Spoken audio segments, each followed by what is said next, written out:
Hi, I'm Ben, and this is my review on Black Widow. Yay! I've been wanting to see that movie for 2 years.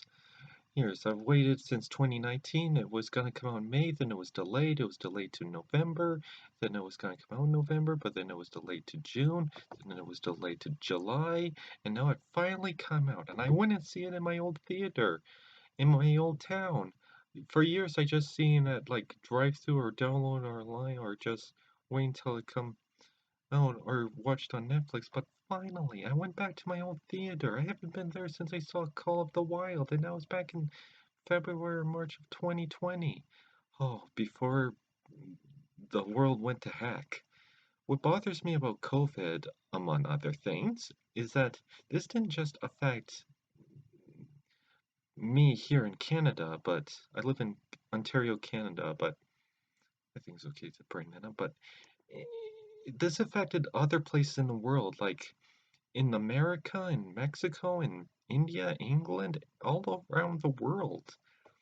It's kind of like that Rise of the Planet of the Apes credits where they're just spreading. Oh man. Well, I finally got to see Black Widow. Okay, I'm sorry it got you depressed, but here's Black Widow. My review on Black Widow, a movie I wanted to see forever, and I finally get to see it. It's been the movie I've been mainly looking forward to, and I finally get to see it. And I really like Black Widow. It was awesome. I like her. I like Scarlett Johansson. I like the sister she interacts with. I think his name's David Harper, the actor who was in Stranger Things. He plays this Red Guardian, and he does a good Russian accent. I don't know if he's Russian in real life. I don't think so, but he does a good Russian accent. It's good that he's in a better comic book movie than that Hellboy that came out in 2019. Because I heard bad things about that one. But it's good that he's in a better comic book movie. And he plays Red Guardian. And he was pretty awesome there. Taskmaster. Now, no, the film. Now I know who Taskmaster is because I watched the cartoon Ultimate Spider-Man, and yeah, he was in Marvel's Spider-Man. No, sorry. Yeah, he was the PS4 game. He was in the TV show Ultimate Spider-Man, and he was in the video game Marvel's Spider-Man for PS4. So I was really excited because I know who he is, and I was really excited. I love his costume design. I love how they did the colors, the hood, the tech. I thought he looked pretty awesome. I'm like, that's Taskmaster. What an awesome look. And I got that he's like a cyborg that because he mimics because in the comics and the cartoons I watched, he mimics everyone's fighting by just watching them. Like that was pretty awesome. And he did that here. The only thing they did change, okay, I'm gonna get into spoilers. So if you haven't seen the movie, spoiler alert. Taskmaster, because here's the thing about Taskmaster. I keep seeing YouTube videos, people saying, "Oh, the disappointment of what they did to Taskmaster," and I was prepared for like a plot twist. And at first, I'm like, "Is she the mother?" Because in the opening, they open with Natasha and her sister as kids, and then it opens with David Harper's character, Alexis. I think it's Alexis when he's the Red Guardian, and he's like on in Ohio in like America in the 90s, in 1995, year I was born. But yeah, but yeah, Nata, but yeah, it shows Natasha and her mother got shot, but they're revealed to be her adopted mother. And when they were talking about Taskmaster, I thought, okay, I'm prepared for a plot twist. Is it going to be revealed to be? Because then I heard some people on YouTube was like, oh, social justice warriors, and I'm like, ah, jeez. So I was prepared to what plot twist? Like, is it gonna be the mother? Is it gonna be her daughter, the evil guy's daughter, Venko or Draco or something?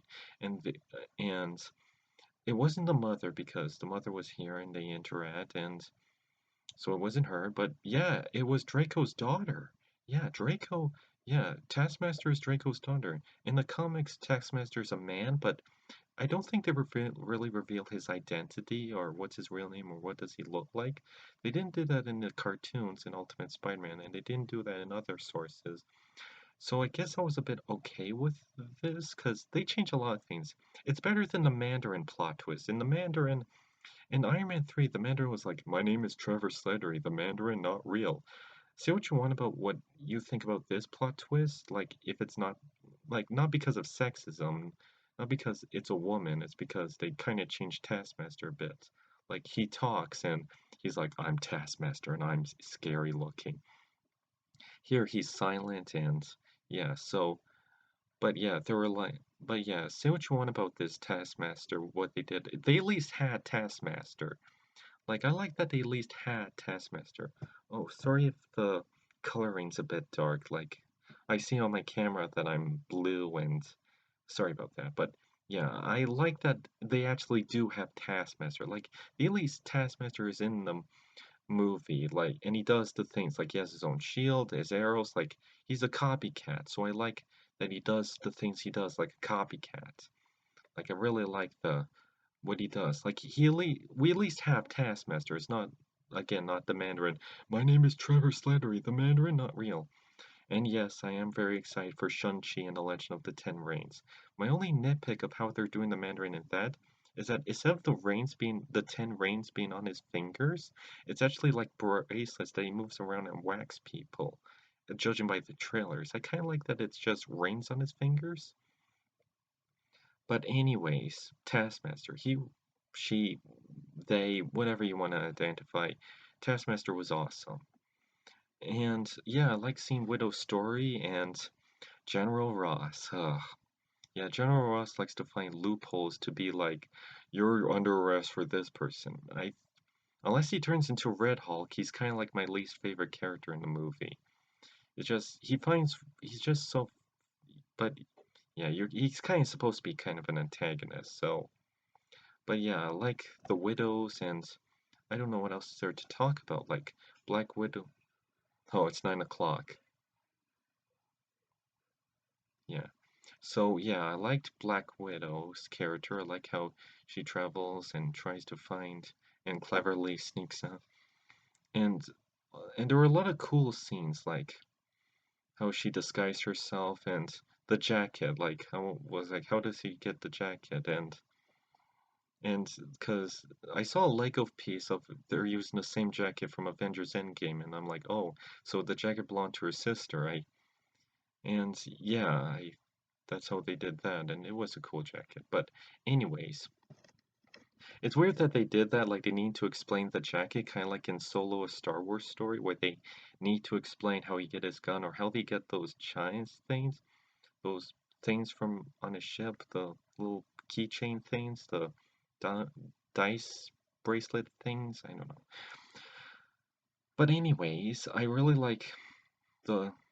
like what they go into like the Red Room is like a sky thing and they travel up there. That was pretty cool and how they escaped and it was a lot of action. It was a lot of fun. Now, I should address the elephant in the room. I have heard Scarlett Johansson is suing Disney because she doesn't get paid if the movie comes on Disney Plus. Like if they get money from Disney Plus, she only gets paid if it comes from theaters. But I don't know the full story, but I have watched this YouTube guy on like Comic Book Cast too, and he explains enough of what's going on. Yeah, and but yeah, I had a lot of fun with this.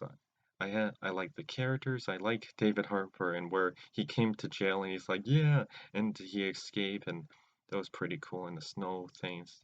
It was a really fun movie and I really liked it. Also, the after end credit scene, because it's Marvel. The after end credit. Oh, I've been watching this, talking about this for 9 minutes. Sorry. The after end credit scene um is where she goes to her grave because remember in Avengers Endgame she dies. So her sister goes to her grave and she's visited by that lady who is in she played Elaine from Seinfeld. She's in Falcon and Winter Soldier. She played that government agent lady and she's like, "Okay." And she talks to her and she's like, "I found your next target." And it's Barton Hawkeye. It's, and it's Clint Barton, and she's like, "I found the man who killed your sister," and I'm like, "That's not, that's," And I'm like, no, that's not what happened. And because remember, she needed to sacrifice her own life to get the Infinity Stone so Hawkeye can go back to his family. But yeah, so what's gonna happen? Because yeah, I heard they're making a Disney Plus series about Hawkeye from on Disney Plus, not a movie, which is too bad. I get why they would make a movie about Black Widow, not Hawkeye, and not get Hawkeye his own movie. Maybe because we know who Black Widow is more in like the movies and other spin-offs where we don't know Black Hawkeye that well unless you saw the other Avengers movie, but we know him enough. But hey, I kind of want to see what they do with a Disney Plus series. It looks pretty awesome. I heard the actress who played Charlie from Bumblebee is gonna play like Kate Bishop, who's like the female Hawkeye. So we have to see then. Well, that's my review on Black Widow. I hope you enjoyed it. I really liked it. I hope you had fun with this. I hope you saw it and I really liked it. I had a lot of fun with it. And don't worry about the Taskmaster thing. Knowing comic book movies, they're probably gonna retcon it. Like they're gonna say, "Hi, I'm new Taskmaster," and and that other Taskmaster was gone. I'm a new Taskmaster, a different Taskmaster. They're probably gonna retcon it. But anyway, that's my review, and I hope you enjoyed that movie. And I really liked it. So have fun.